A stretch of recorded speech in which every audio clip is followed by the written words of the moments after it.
I'm Randall Barney. We're here at CABSAT speaking with WTA members about satellite solutions and technologies and how they're meeting the needs of their customers today and in the future.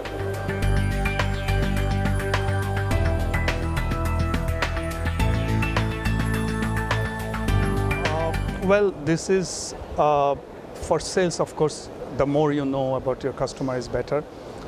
I think apart from some commercial sides, the customer doesn't want to share so many things with you. So the technical know-how and the solution that you're supposed to propose to the customer, you should have a very rich knowledge on that.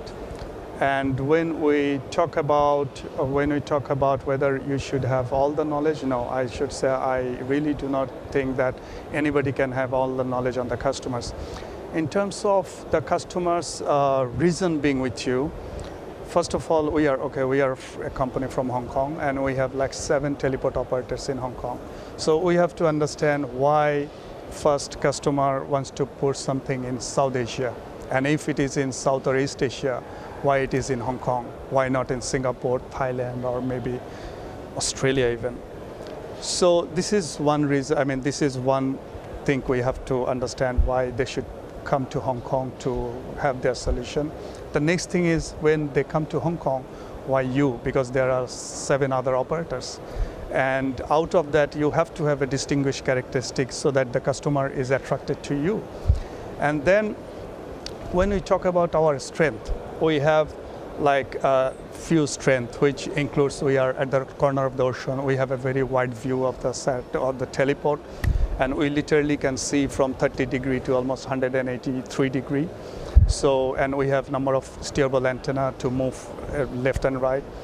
We have the electricity distribution company inside our teleport. So we were never cut out of electricity. We have the cable landing station just 300 yards away from our teleport. So these are the few good things we have. We also have some limitations. The bad thing is we have out of land, because now we have like close to 30 antennas, and now we are out of space. This is actually a happy problem, but if we would have more space, probably we could have offered more services to the clients. Apart from this, Hong Kong and Philippines and Indonesia, this is very typhoon zone.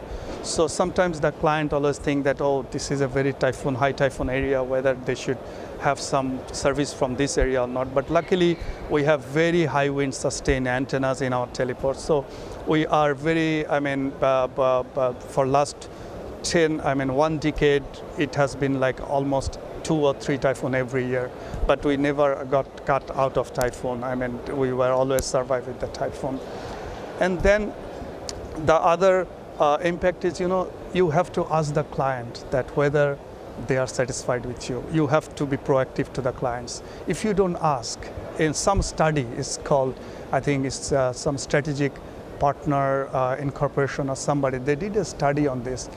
And very funnily, this comes out that 96% of your client will not come back to you and tell you that we are not satisfied. And out of this 96, about 90% will go away. They will not tell you anything. They will just go away. And if we talk about 4% who are satisfied, this 4%, probably out of this 4%, 70% will remain with you, 30% will go. So, and in another study, it found out that about 95% of your dissatisfied clients, they will stay with you if you ask them and correct the mistakes you make, or take their suggestions and incorporate with your sales strategy, your service strategy. So these are the few things, and probably if you can engage a neutral body like some students or some neutral person to ask the question to the client, probably the clients are more open to them rather than telling us the actual story. So these are few things. Then you have some way to incorporate more product portfolio into your product list so that the client can get more diversified service into your from your company, meaning that if you can use the same resources and include some other services like the way we are doing in Hong Kong, we are using our teleport facility, we are providing satellite services including SCPC, TDMA, TV turnaround, streaming service, and MCPC uplink. These all services are actually using the same resources. So customer is getting a huge portfolio from a single company so that they don't have to shop around.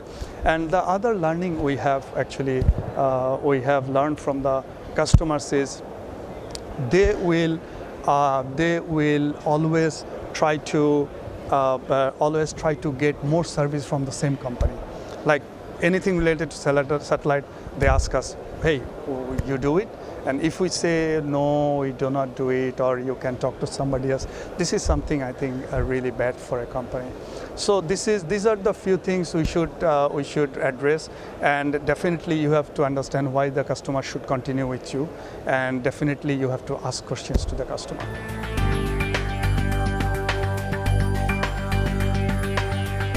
Well, okay. Our core business is L-band downlink business. We are having like close to 30 antennas, looking at least 15 to 17 satellites. One of the core business is hosting business, meaning that we provide the L-band feed to different IPTV or broadcast providers. So when we do this L-band downlinking from different satellites, the customer, there is a bottleneck because the customer needs to transport this video from point A to point B.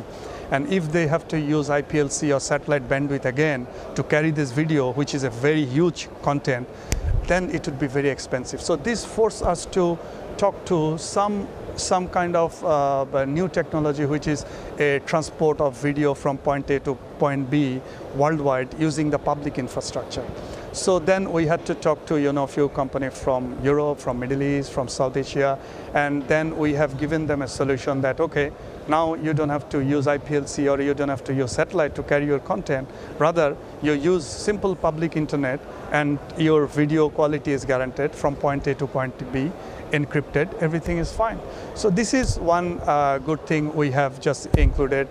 And then from the customer feedback, sometime in 2009, we thought that we should get into the TDMA market for South Asia and Middle East. And then after talking to few clients, we had a feeling that probably we are making a mistake. So then we didn't do it. And eventually we found out today that a lot of TDMA providers in this region, and it is it's really very tough for them to earn any money because the price goes down, it's a price war, so nobody is earning any profit. So this is one good thing happened. But another, it can be boomerang to you, this sort of decision, because in the same time period, we thought that we should go for maritime business. Well, when we talk about maritime meaning it's a huge capex you have to invest. Then we compared the capex and ROI, we thought that probably it is not a sustainable business, and we didn't do it. But today, we found out maritime is actually a very good business, and we should have invested in maritime. If not, at least in a smaller way, we should have started in 2009. Then, these are the few things. You have good things, you have bad things from the same customer feedback.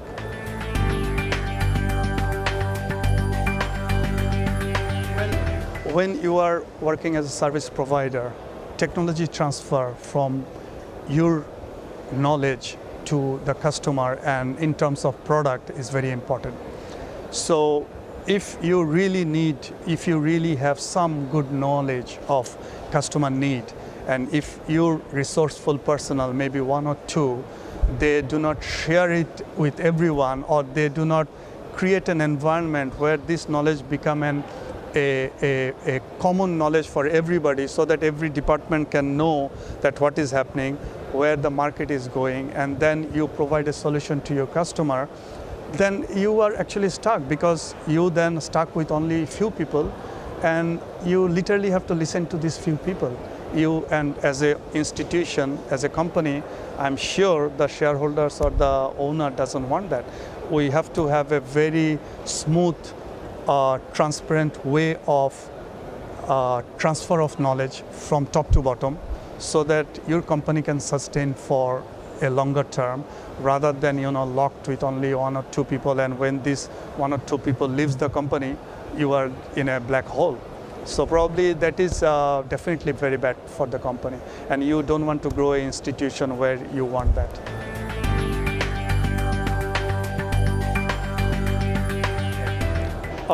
Let me give you an example for this, because we are providing satellite services. We are doing some occasional use of satellite for some companies. Sometime the client said, I want this occasional service, and I also want this, that the local loop has to be upgraded for a shorter term. But for the local loop business, the minimum term of upgrading a local loop is something like 1 year. But that customer will not stay with you only for 1 year. So what you do, that you say no to the customer, or you say, sorry, you go somebody else? No. What we did is, after having been encountered with all this number of inquiries from the customer, what we did, we have done a homework that, okay, let us not say no to the customers. Let us entertain the customer, and let us spread this news to all other customers that, okay, you can come to us. We will give you the occasional service for 15 days, for 1 month, for 3 months. It's not a matter, but we have to do an internal ROI calculation so that in long term we have, some return of investment. So that is how we actually created a product eventually, which is called, our OU value-added services, which will allow you to come to us for only few days, for few months, for few years. So that's how we make it justified for other customers.